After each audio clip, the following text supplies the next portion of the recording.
Hey guys, how's it going? Today, in this video, we're going to be checking out the GTPLAYER Gaming Chair, more specifically the one with the speakers on the back. So, let's get started.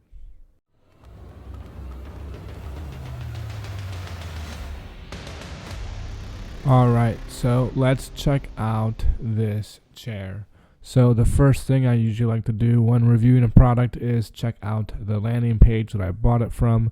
In this case, it's Amazon, and I got it for a better price than this. I think it was $125 when I ended up getting it. I think that was a Black Friday sale, but $150 I don't think would be a bad price for this chair either. Alright, having said that, we can check out the Amazon reviews now and see that 69% of people gave it 5-star, 15% 4, and 5% gave it a 1-star. So, now let's get into my personal opinion. So, in my opinion, this gaming chair is made about as well as you'd expect as a $150 office chair, basically. So, it is a gaming racing style cushion on the back, and it is pretty comfortable. The one thing I would say against it being not comfortable is this footrest that it has.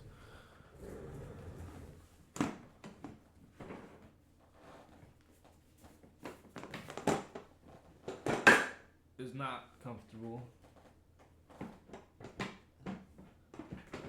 and it doesn't extend far enough for somebody who's over the height of 6 feet, and it feels really flimsy. So that part of this chair is basically unusable if you're over the height of, I'd say, 5'9". So that's something to consider, but I didn't ever think about using that when I bought this chair because I have something else under my desk to rest my feet on. Another thing I would add is it gets pretty noisy over time.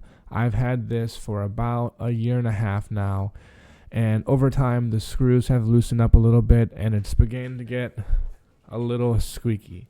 When I first bought it and tightened everything down like it's supposed to be, it wasn't squeaky at all, and it was perfectly quiet, and I didn't have a problem with hearing it in any of my older videos.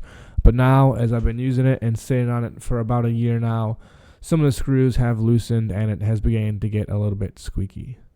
The quality of the leather is what you'd expect from a cheap Chinese product. It's not super nice, but it doesn't feel super cheap either. It's obviously a fake leather material, but I think it looks really good and it adds to my setup, which is gray and black and white. So I thought this chair looked really good, or would look really good, and that's one of the reasons I bought it. And I did not get it because it had Bluetooth audio in the back, but we're going to get to that here in a second. So yes, this chair does have Bluetooth audio built in, and I'm going to give you an example of a song playing in the back of it in a second here. But before I do that, I'm just going to let you know that I think this was more of just a gimmick, a way to advertise their chairs and throwing in a cheap $5 speaker and a Bluetooth module and calling it now it's a Bluetooth gaming chair with a speaker in the back, and charging a little bit more money for that, or charging the same price and just offering another thing that their competitor does not have. Alright, here is some music from the back of this chair.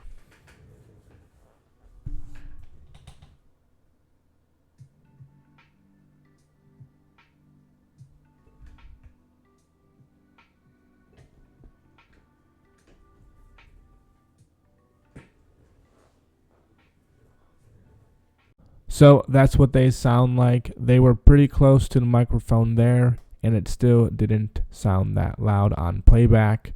They do sound pretty clear in person, but they are not the best speakers.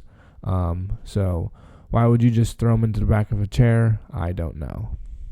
So I think this is a cheap little gimmick. The speakers don't sound very good.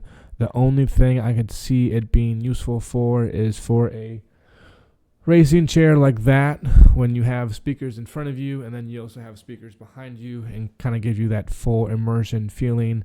But other than that situation, I don't think that they would be used for anything other than the first time you get them just to kind of see if they work, and then after that you're never going to use them again, because I haven't. So again, let's head back over to the Amazon page and I'll give my final remarks. So I do not think this chair is worth $150. That isn't a terrible price for this chair, but I would not pay it. If it goes on sale more than this and goes to 120, 125, even 100, I would definitely snag it at that price. And I think, again, I paid somewhere around the neighborhood of 100 to 120 when it was on sale about a year ago. I think it was during Black Friday or a Prime Day sale.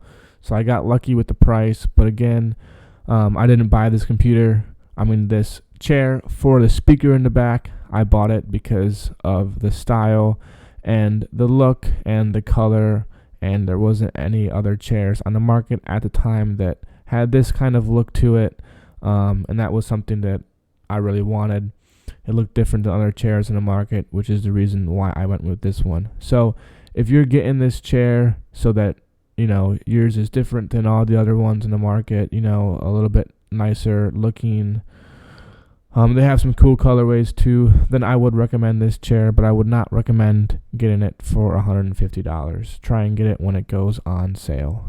So to wrap it up, the things I found wrong with this chair after a year and a half of use were very minor. Yeah, it squeaks a little bit, but you can always tighten up the bolts. This foot rest does not work unless you're 5'9" and under, but I don't use it anyways, so that does not matter to me. And the speakers in the back are just a gimmick. You're not going to use them besides the first time when you turn them on to see if they work. So this is a good chair. It's a comfortable chair. I've been using it for a year and a half. Like I said, I've had no problems with it breaking out on me. I sit in it every single day, and it doesn't give me any kind of back pain. It's giving me no kind of problems with that whatsoever. So in that regards, I would recommend this chair, but like I said before, for a good price. So make sure you get it on chair for around $100 to $120. So that's it for this video, guys. Thanks for watching. If you guys like this video and want to check out some other videos, check out this video or this video, how to block ads on your iPhone device.